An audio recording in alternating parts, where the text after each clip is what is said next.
Cher peuple, comment allez-vous? Pour vous expliquer la situation qui se passe en ce moment au Burkina Faso. Nous sortons d'une réunion avec la confrérie des frères panafricains. Je tenais à vous informer de ce qui se passe. La première est que vous suivez les informations. Paul-Henri Damiba, le toutou de la France, a été déposé par une partie des militaires burkinabés. Hier, pour ceux qui me suivent sur Twitter, j'ai tweeté en vous expliquant que selon une source à nous, vous savez, cette source que nous avons au sein de l'ambassade de France, cette même source qui nous avait alerté en nous disant, quand le coup d'état de Damiba est arrivé, que Damiba était un élément de la France, grâce à qui nous avons réussi à prendre position et alerter le peuple burkinabé et africain.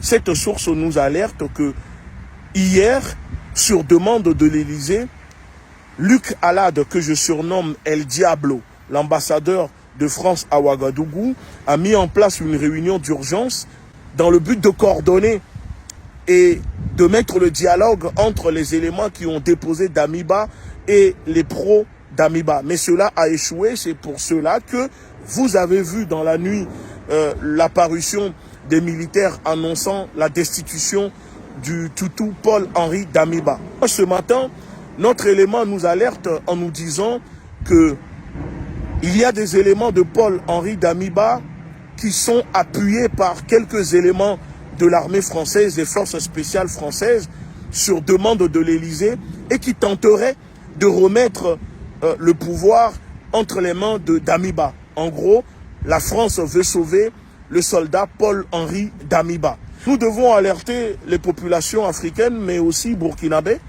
de ces informations qui nous parviennent.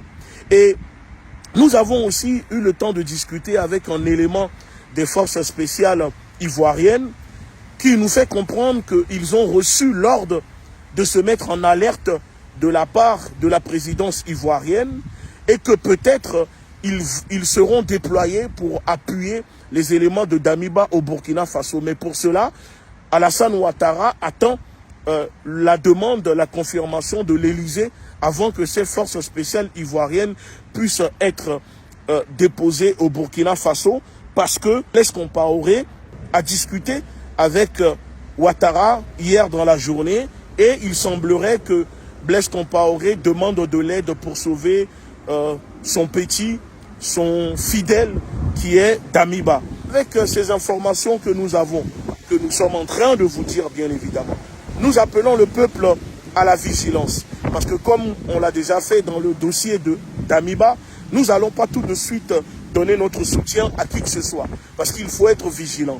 Nous avons été les premiers à dénoncer le coup d'état de Damiba en alertant le peuple burkinabé que Damiba était un pion de la France, contrairement à certains populistes qui n'ont pas hésité à manipuler l'opinion des Africains de la société civile burkinabé et africaine, et qui plus tard ont retourné leur veste comme ils le savent si bien le faire à chaque fois où nous disons, nous, que pour le moment, nous allons attendre pour avoir les informations analysées avant de nous prononcer. Et donc nous disons vigilance et que il faut absolument maintenant que le peuple du Burkina Faso demande l'expulsion de l'ambassadeur El Diablo Luc Alade du Burkina Faso. Il détient la clé de 80% de vos problèmes. Si vous arrivez à le chasser du Burkina Faso, c'est une partie des problèmes qui seront débloqués. Et nous disons à la personne qui prendra le pouvoir, qu'il soit militaire ou civil, de mettre fin aux coopérations militaires avec la France, de déchirer ces accords de coopération qui donnent le pouvoir à la France d'exploiter le Burkina Faso, de demander l'expulsion des militaires français stationnés au Burkina Faso, mais surtout de mettre en place une alliance militaire avec la Russie, parce que le monde est en train de changer et le peuple africain ne peut pas rester les bras croisés. Merci beaucoup, à très bientôt.